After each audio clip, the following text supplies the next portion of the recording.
রোজা ভেঙে নেশা করার কারণে স্বামীকে বেদরম পিটালেন স্ত্রী, এই কেমন আজব ঘটনা? বিস্তারিত তাদের মুখ থেকে জানার চেষ্টা করব। আসসালামু আলাইকুম আঙ্কেল। এই যে আপনার ছেলে যে রোজা ভেঙে নেশা করার কারণে আপনার ছেলের বই আপনার ছেলেকে এইভাবে পিটাচ্ছে, এই ব্যাপারে আপনি মানে কি বলবেন? আমি এই জন্য বউকে সাধুবাদ জানাই, যে কাজটা আমি করতে পারি নাই সেই কাজটা বৌমা করে দেখেছে। এই আমার কুলাঙ্গার ছেলে সবসময় নেশা করে, খারাপ কাজের সাথে জড়িত থাকে। আমি ওকে বলে পিটাইছি, মারধর করছি। আমি ওকে বলছি রমজান মাসে একটু ভালো হবে, আমি বৌমার কাছে রোজা থাকে আমি দায়িত্ব দিচ্ছি।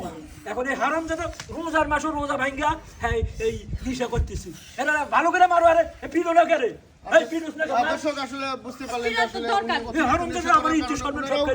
শাসন করে কিন্তু কাজ হয় না, সে কারণে এখন বউকে দিয়ে শাসাচ্ছে। আমরা চলে যাবো তার মার কাছে, দেখি তার মা আন্টি এই বিষয়ে আপনি কি বলতে চান? মানে এই যে আপনার ছেলে এইভাবে নেশা করে বা এই যে আদর করে যত্ন করে সিগারেট খাওয়াবে,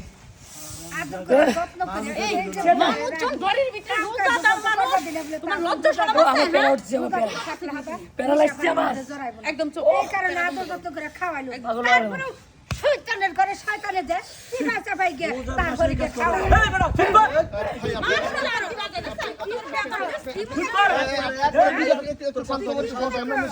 আমরা এখন একটু কথা বলার চেষ্টা করবো এই ভদ্রলোকের মূলত বিষয়টা কি সেটা একটু জানার চেষ্টা করবো। আপু আপনার মূল বিষয়টা একটু যদি আমাদের সাথে শুনে বলতে। হ্যাঁ অবশ্যই বলবো ভাই। আসসালামু আলাইকুম, ভালো আছেন আপনি? এখন তো আমার হাজবেন্ড এত নেশা করে গেছে, ও আমার রোজার মাসে আসলে বললাম কি রোজারা খাইছে আর খাইতে যাবো। এত সুন্দর করে তাকে দুধ দিয়ে মানুষ চুপ করান, একটু কথা বলতাছি। আপনার ছেলে যেগুলি করছে এগুলি না মানুষের কাছে ওই না, সারা এলাকা হয়ে গেছে, মানুষ দেন না।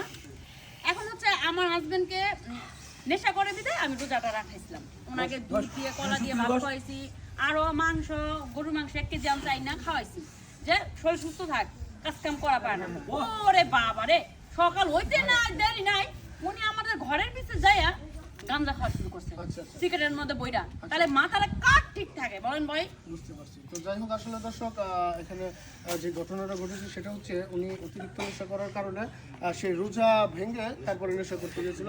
আমরা এখন সেই নেশাখোর স্বামীর সাথে একটু কথা বলার চেষ্টা করবো। ভাই আপনি একটু যদি প্লিজ দাঁড়ায় দিন। আসলে ভাইয়া এই যে আপনি যে কাজটা করছেন এটা কতটুকু যুক্তিযুক্ত বলে আপনি মনে করেন? ভাই আমি কিছু কবে চাইনি ভাই, আমার এখন মনে করেন যে বেড়া চাপছে ভাই, আমার খাওয়াই লাগবে, না খাই বলে আমার শরীর কামড়াইতেছে ভাই। কি জিজ্ঞেস করে আমি মনে করেন যে ভাই আমার সিগারেট খাওয়া লাগবে। আচ্ছা, মানে সিগারেট খাওয়া লাগবে আপনার হচ্ছে আমার মাথাটা কামড়াইতেছে, কামড়াইতেছে। হ্যাঁ কামড়াচ্ছে বিষয়, কিন্তু বিষয়টা হচ্ছে আপনি যে রোজার মতো একটা মানে রোজা ভাঙ্গে যে আপনি নেশা করছেন, এটা কি আপনি ঠিক করছেন? ভাই রোজা বছরে প্রত্যেক বাড়ি আসতে সময় আছে, কিন্তু সব সময় কিন্তু একটা জিনিস পাওয়া যায় না ভাই। এখন আমার প্রয়োজন। বিষয়টা হচ্ছে কি উনি নেশা জগতে খুব গভীরভাবে ডুবে আছে। তো আসলে একটা বিষয় হচ্ছে যে এ থেকে প্রমাণ হয় যে নেশা মানুষকে মানে কতটুকু নিচে নামাইতে পারে, যে হচ্ছে নেশা করার জন্য উনি রোজা ভেঙে ফেলেছে। তারপরে হচ্ছে যে উনি যেভাবে করতেছে দেখতেই তো পারতেছেন আসলে নেশা মানুষকে কতটুকু ধ্বংসের দিকে নিয়ে যায়। তবে আপনাদের সবার উদ্দেশ্যে আমার একটা কথা হচ্ছে, ওনাকে এভাবে কিন্তু আপনারা আটকাতে পারবেন না, ওনাকে রিহাবে দেওয়ার চেষ্টা করুন, যে কোনো সময় একটা দুর্ঘটনা ঘটতে পারে। তো যাই হোক দর্শক, আপনাদের উদ্দেশ্যে একটা কথাই বলতে চাচ্ছি, যে হচ্ছে যে আপনারা সবসময় নেশা থেকে বিরত থাকবেন এবং আপনার আশেপাশের সমাজে সুন্দরভাবে একটা সমাজ গড়তে হলে নেশা থেকে বিরত থাকতে হবে। আপনার আশেপাশে যদি এ ধরনের কোনো লোক থেকে থাকে তাহলে তাকে অবশ্যই নেশার জগৎ থেকে ফিরে আনার চেষ্টা করবেন। তো আমাদের এই ভিডিওটা শুধুমাত্র আপনাদের বিনোদন দেওয়ার জন্য বানানো হয়েছে, তো দয়া করে কেউ সিরিয়াসলি নেবেন না। যদি আমাদের এই ভিডিওটা ভালো লাগে লাইক কমেন্ট শেয়ার করুন এবং আমাদের পাশে থাকুন।